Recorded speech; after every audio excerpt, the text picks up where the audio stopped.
All right, thanks for joining me again. We're here at VIR. We're gonna run a GT3 sprint race, the I guess North American Cup. I I haven't checked yet. I'll have to make sure I check if this is a fixed setting or open setting. Not that it matters. I'm just gonna run whatever settings on the car right now. Again, so like this really, this journey that we're on is a journey to see what an average sim racer's experience is like, right? Um, I'm not a top tier driver, not a top 1% driver.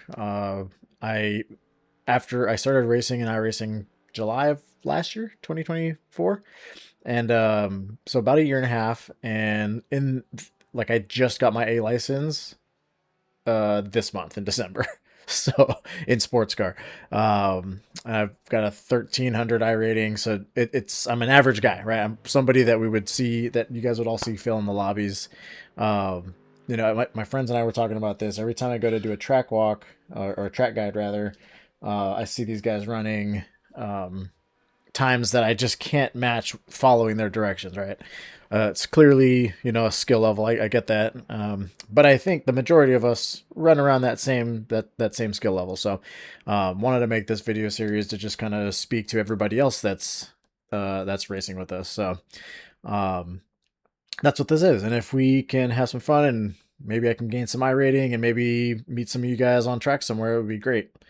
Looks like we're about ready to qualify, so let's hop into the headset and see if we can set a nice lap around VIR in the Mclaren. Running, yeah, this is a fixed setup, so let's see what we can get. Weather looks nice. I was having an issue with, oh, I forgot to go back to, let me swap this screen to over here. Where is it? Oh, it's not gonna work. That's not gonna work. Okay, so I'm just drinking this for now. There we go. All right. All right. So I'm in the Mclaren. I'm comfortable with this now after running it at the 24-hour SPA, the Global Endurance Challenge race there. So that's what we're rocking. So let's get after it.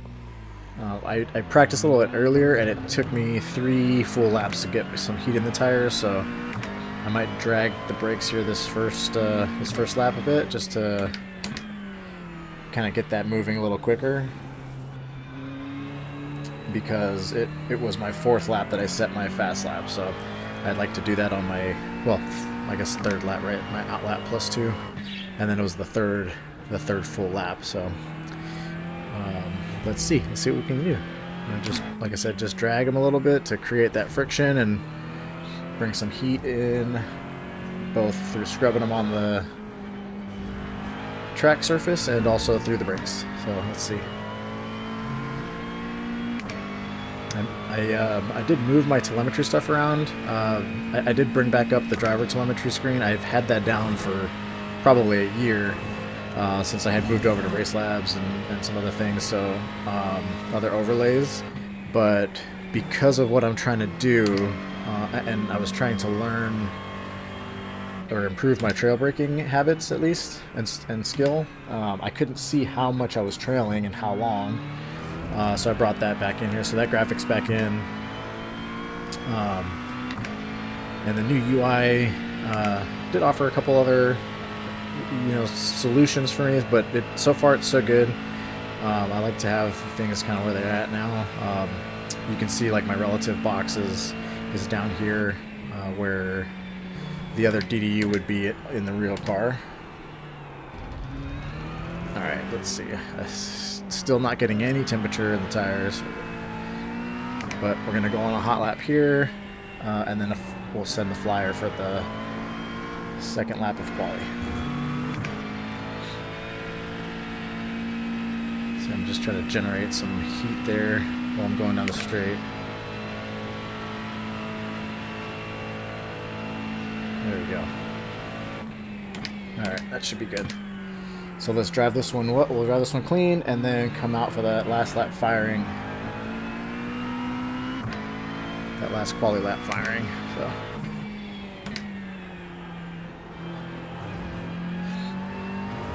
So we can kind of talk through this too as we as we drive around here. So, VIR is an amazing track if you've not been. Definitely someplace that you should take a trip out to. Both the SRO and the IMSA races are a lot of fun. It's an open paddock, so you can go walking through not necessarily through the garages, but through the paddock to see all the garages and see all the cars, and watch the mechanics and the drivers like getting ready for or coming off the track. And a lot of teams are more than willing to talk to fans and meet kids, and most of them have some kind of swag, stickers, or little trinkets or whatever that people pick up. So it's a great track. Danville, Virginia, I think it's Danville is the town that it's officially in. But summertime it gets incredibly hot. So Briggle Water Source, they usually have like some food trucks and that kind of thing out there, and there's a nice little restaurant out there. But yeah, bring your own stuff. All right, so we're coming up on the front straight here, past the red barns. Those are garages. Past the pit lane and the starter's box, and going into turn 1 here. I'm gonna brake at the 2 board, at least in the Mclaren, braking at the 2 board. And see, my trailing there was not really good. I could feel it already, like the moment I came off the brakes, I came off too hard. And coming in a NASCAR brand, I'm gonna brake hard and turn in early and accelerate through the corner there. And then brake hard here into second. And then we're gonna use the throttle to turn the car. There we go. So I don't have to put the brakes on. Through Snake. You're going to ride up as straight as you can through Snake, and then you're going to do the same thing up through the S's.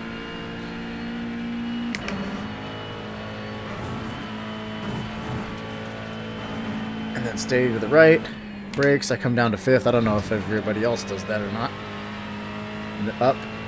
You got compression into Oak Tree here. So I keep it braking at the 2 board and then accelerating out. I was a little bit late on the accelerator there. And then coming down the back straight. Yeah, 46 isn't going to do it.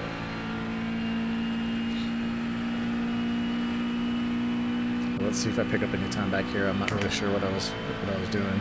So again, compression, braking at the 2 board into roller coaster. Riding the brakes until I get the rotation I need, and then accelerating out. And then I'm going to brake at the top of the hill here, down into the last corner.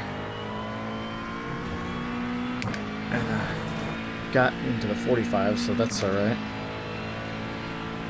I'm sitting too high right now, so my VR has definitely moved, so this is where I should be. I couldn't quite see the top of my DDU there. Alright, so 45.7, I don't know where that has me. P5? Alright, P5's alright. So this is a 20-minute race. Let's hope we can keep that clean. I am rocking the Opmo livery right now. I just started building kind of my own liveries for BM trackside. Finally got a color set locked in, and what I think is going to be the final logo.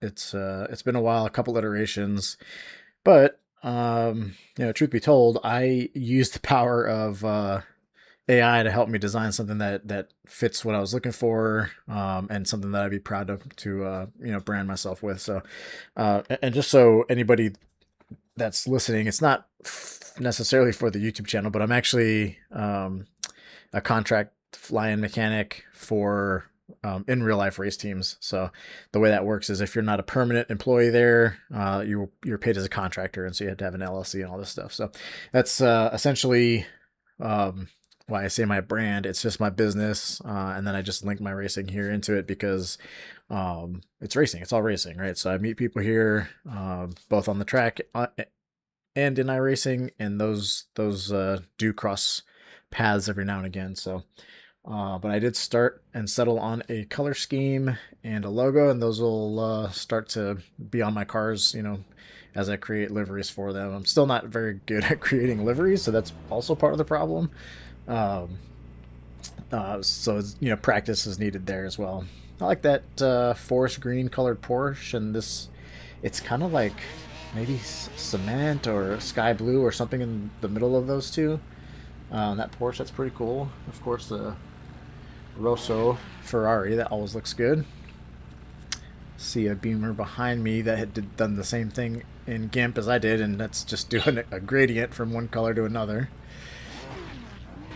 I will say I have seen so many more cars with the Volt colors on them. I started that last year with the Acura, and that color scheme continues to show up for my cars. It's like the Volt in black, and I've started seeing it more and more and more. So that's pretty cool. Not that I was a trendsetter or anything. I'm not trying to say that, but I just think it's cool to see that color on the grid more. All right, so I don't have my crew chief on, which is fine, I guess, at this point. I'm just gonna run it. We'll run it together, you guys and me. All right, Mustang in the front row. That is quite a powerful car. I drove that a little bit earlier this season, and it's different feeling, right? It's got all the it is heavy in the front, but the weight, the balance of the car is pretty nice. Another Mustang, and it sounds great. The gearing is a little different than what I'm used to. Both the Porsche and the McLaren like row through the gears pretty quickly. The Mustang, and I was driving the Mercedes also recently, are a much slower roll through the gears. So just something different. You kind of have to know like what's different with them to properly drive those cars. So all right, and I'm just gonna drag my brakes through this whole opening lap while these guys do their little weave about, because as I always say, this is more. Is this guy does not know what lane he's supposed to be in? I just feel like it's more effective and safer. These, and I'm sure you guys have all been victim to this. Like we're not pros here, and not everybody has the same awareness. Like when you weave that aggressively, your neighbor may not be paying attention to you, and you guys end up crashing and on the formation lap. Like this guy is all over the right side lane, which I can see the Ferrari like trying to get into his position.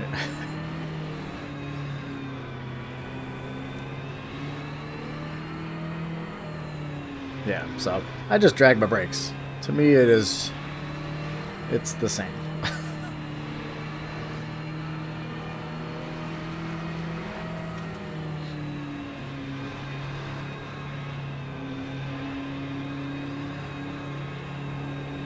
I watched the episode on WEC Icons of the Mustang yesterday. I think it dropped yesterday. Well, one way or the other. I watched it yesterday.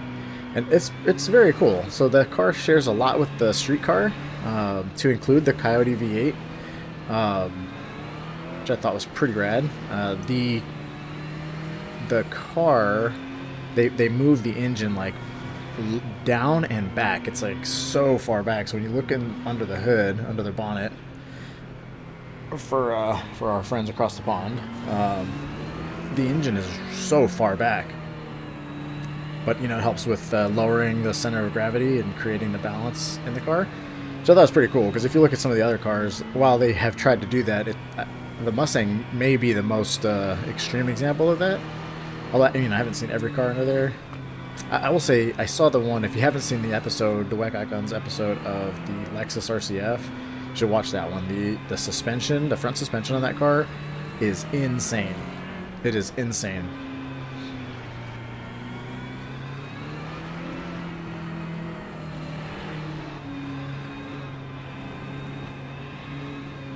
So looks like I am starting P6, not P5, which is whatever. And see, look at that. I've got heat and pressure in in all four of my tires now, just from dragging this long old pace lap. Although it's not the longest pace lap of all time, but it is pretty long. Spa is definitely the longest one. Actually, I didn't even know we do a full pace lap there anymore. I think it's just a partial pace lap. When I first started playing iRacing last year, though, it was a full pace lap. All right, here we go. Missed the jump.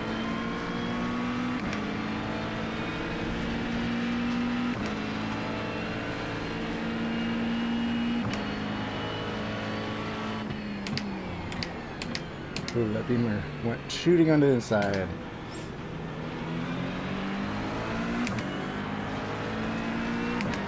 I had a feeling he was going to do that.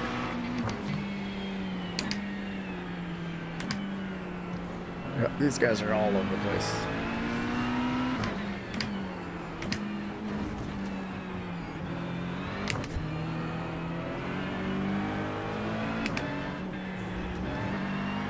There we go. Those guys are all over the place.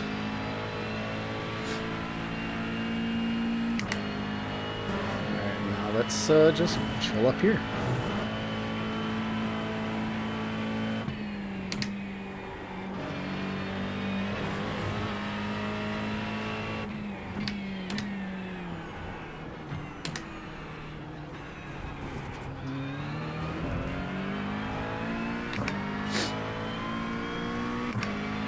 Alright. That works. Now I just gotta be faster than those 5 guys that were faster than me. Let's see. See if I can be clean for 20 minutes. Because, you know, leading is a different thing than chasing, right? I was watching, I don't remember who it was, talking about the racing psychology of being the one that's chasing and the one that's being chased, and how like different your mind thinks about you know, everything, to include driving, but in this case specifically driving. Like I'm now the prey, I'm now the hunted.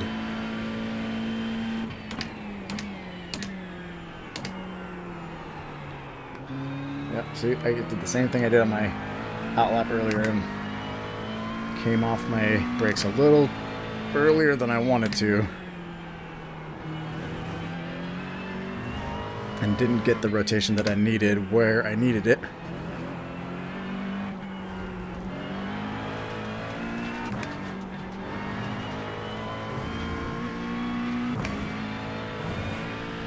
Alright. Feeling pretty good right now. But you see all that weaving, and I don't know if this is the case there, but they didn't have the traction that they thought they were going to have, and I want to say it's because they didn't have the heat in their tires like they thought they were going to have. But, you know, dragging my brakes, I was starting in the green for all 4 corners. And not that they had all the heat that they needed in the tires, but they had enough.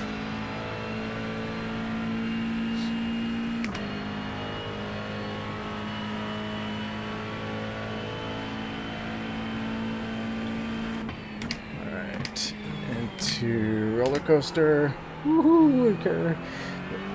A little bit too much speed there,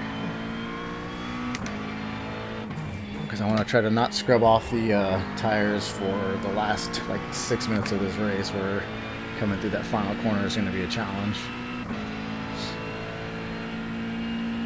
But, you know, I don't really have to preserve tires because it is so short.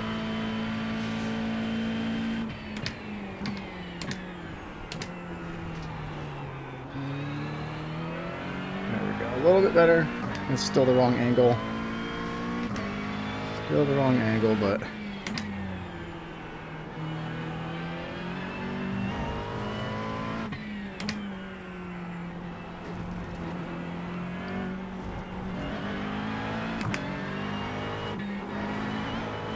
that slight lift there just to get the car to turn.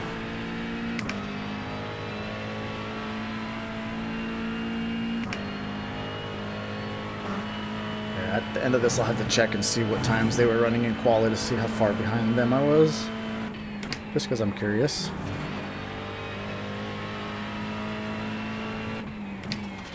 Oop, see, this is the thing with VR. My safety thing has popped up, like I fell out of my zone, but I'm sitting in my chair. It's so incredibly annoying.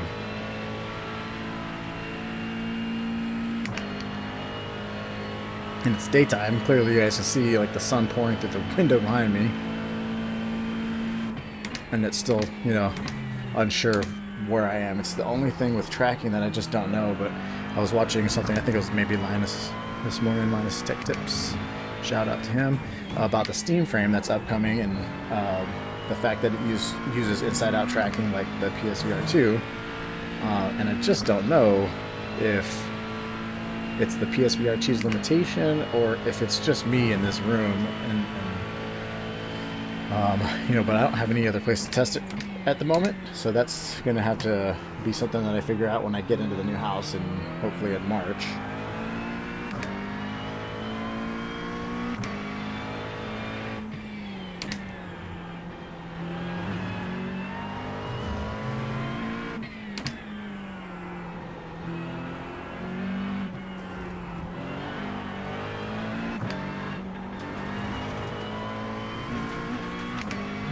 That last lap, do we know?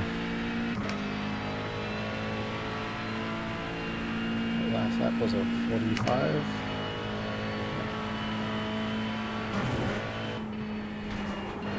Shit, pay attention to driving.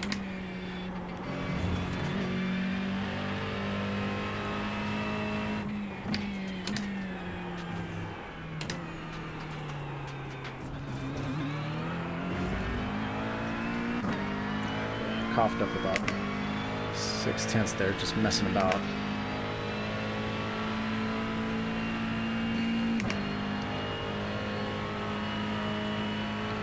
Got 13 minutes left.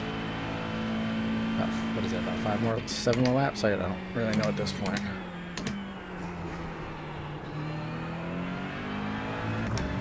Driving through, coming to the last corner, gonna come off the gas here, downshift. There we go. Because so what I want to avoid is like sliding too much around that corner, because that'll cook that left rear, and I don't want that. I don't want that.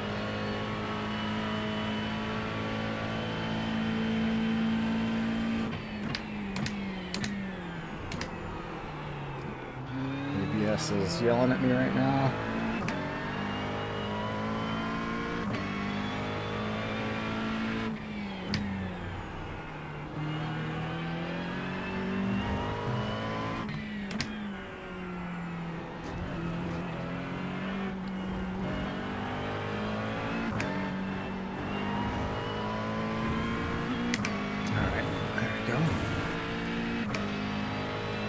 Feeling pretty good, feeling pretty good.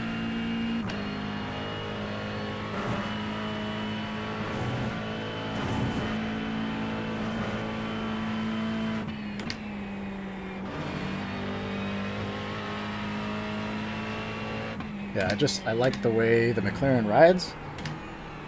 And maybe it's because I did have so many hours in it the other day that I'm just so much more comfortable with it. But it really, I think I'm sure you guys have all experienced this based on just what your natural driving style is, right? Different cars will feel different to you and you'll feel more in control. Like I feel more in control of this car than the Porsche most times. And the Porsche is, you know, one of the more forgiving beginner's cars that there is, that you can also be fast in. At least set up in a fixed setup, right? Like, you know, I think this car also, once you start to put it on an actual setup, that it starts to get a little bit more spicy.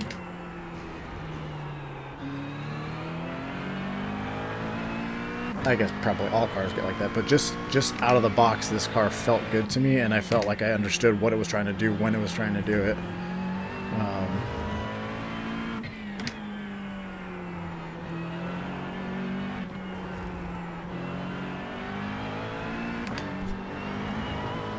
Alright. Looks like that battle for second is doing me a lot of favors. As they are fighting. And I saw some position change back there, so I'll let them do their thing and just essentially stay up here in hot lap.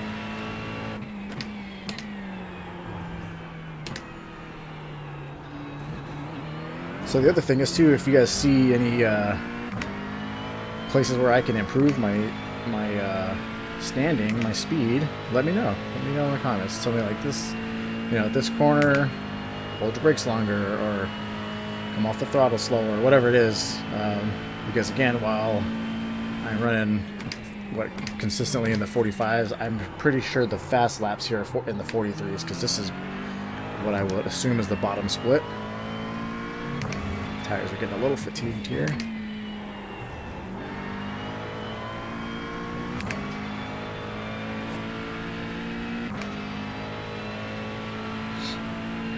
Alright, I need to also focus in because that gap is coming down from behind me now.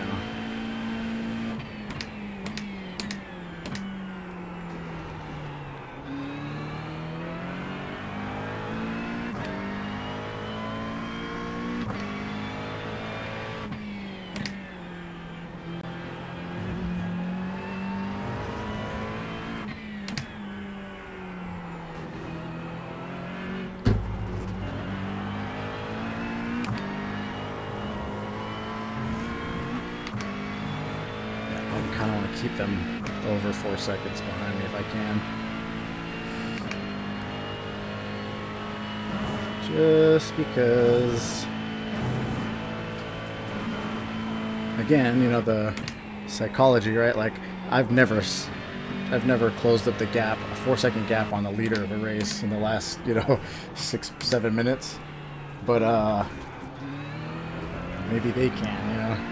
And if I keep hitting oak tree like that, they're going to. That was definitely not my best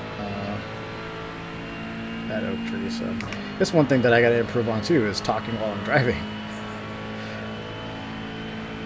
I race in a couple leagues, and you know, I always get the, "Hey, we never hear you on the chat," and it's like I'm concentrating. So, you know, big ups to those who can drive and have a full-on conversation at the same time, because it is challenging to me to do that. Right, so they're definitely quicker than me in that last sector.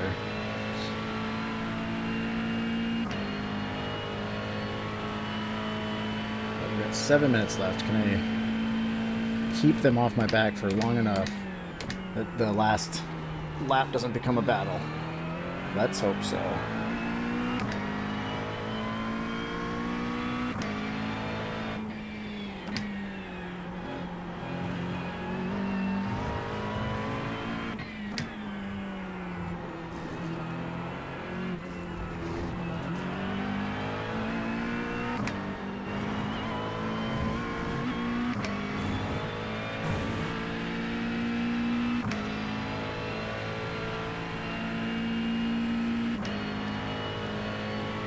Closing the gap, and I'm actually in a fast lap here now. If this happens, then what we'll have to do is just make sure that we make this McLaren super wide.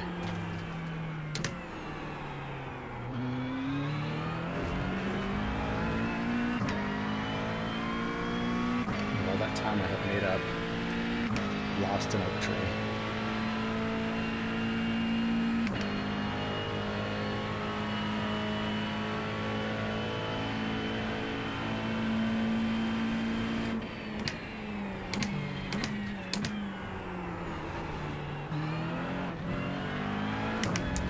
Starting to get a little light.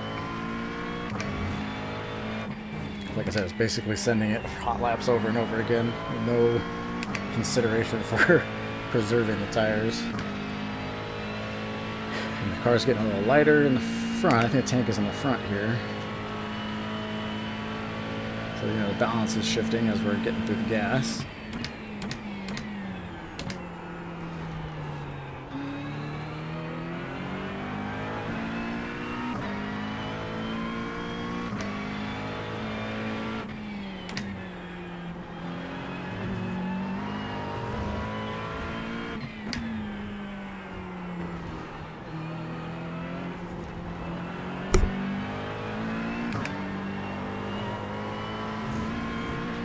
feathering of the throttle through that that sector is one that I have learned recently. When I first started racing up here, I was all over the brakes and just couldn't figure it out. But I think with the evolution of, like, you know, just driving a lot, talking to other people around me, my race team, watching racing, just kind of understanding how you can continue to make a race car fast. I figured that out. I started kind of messing around with it, and so I'm learning more and more how to control the car with the throttle, not just the brake. You know, using the weight transfer to get the nose to dip and the front tires to grab and all that stuff. So yeah, this guy's definitely faster than me, but let's see how wide we can make this car when he gets here. I think I'm gonna have like 2 more laps, right? 2 more laps. So he had a little bit of a misstep back there, which is nice. Gave him 3/10 back.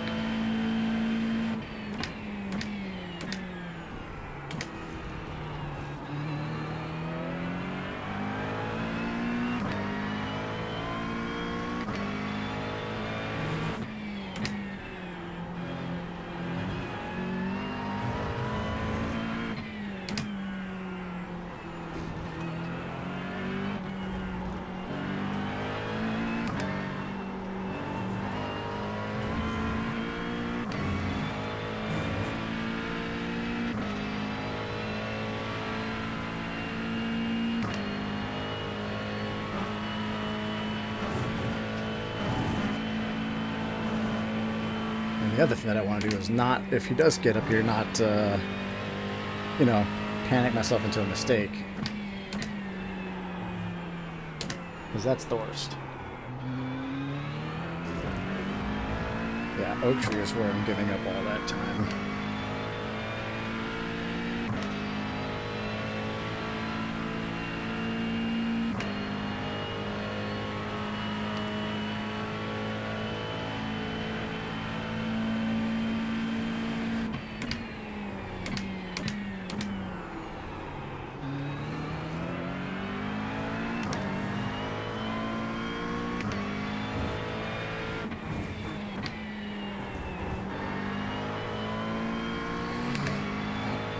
White flag lap yet. 1 more lap.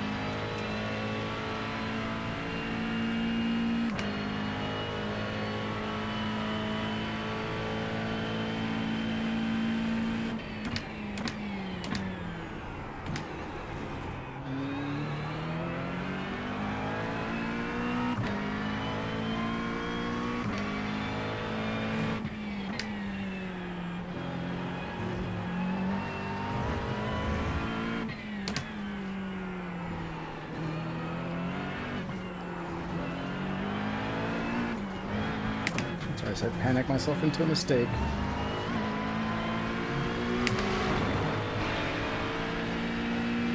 just gonna make the car wide.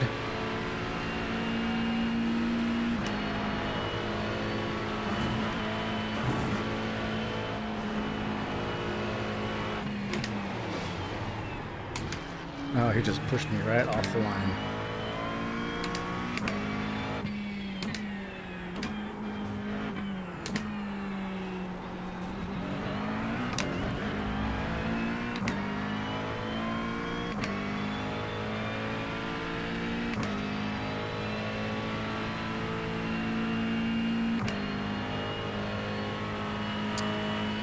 Yep, I made the car wide, and then you pushed me out of the way. So, yeah.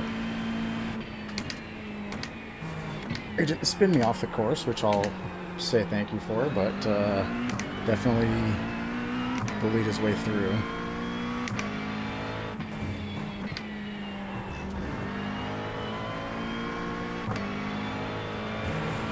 This should be the white flag. Yep, there's the white flag.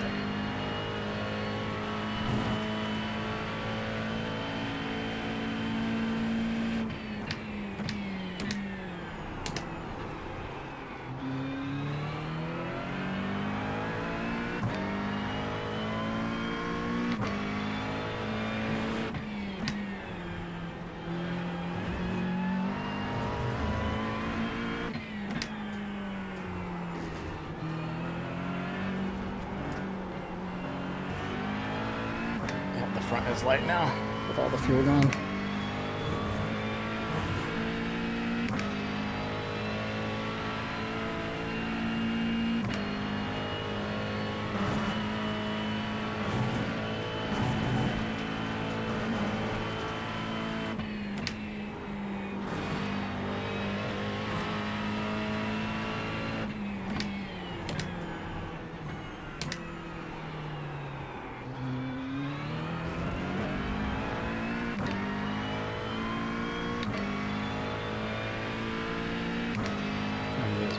Definitely much faster than I am. Yeah, just in general.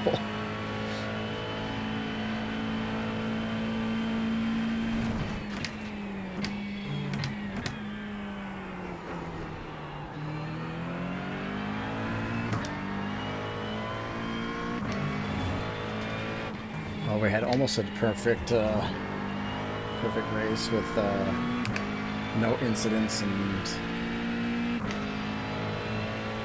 a top 3 finish, but you know, close enough.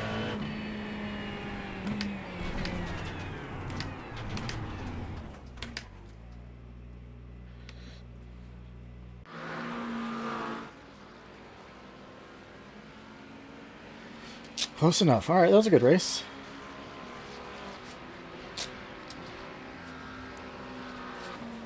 Let's see. Can run that back. So I'm curious. So as we're coming,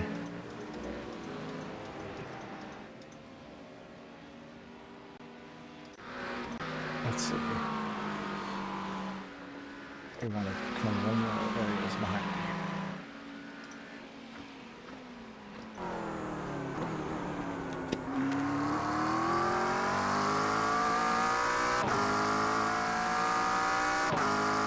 Let's see what he got on me.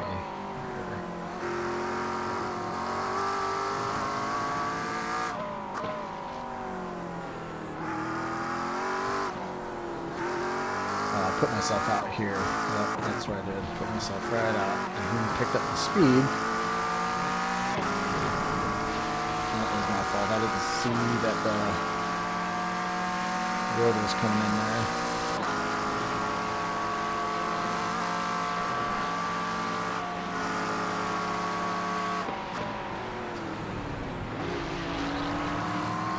Let's see. I thought I left him space. I did leave him space.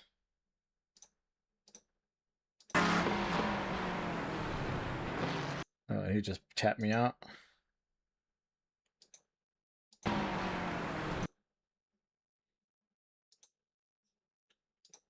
Just look from the cockpit. Did he tap me out?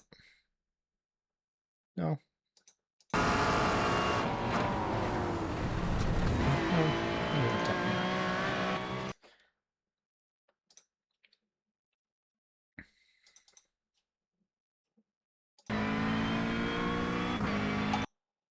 Yeah, so all good, I guess.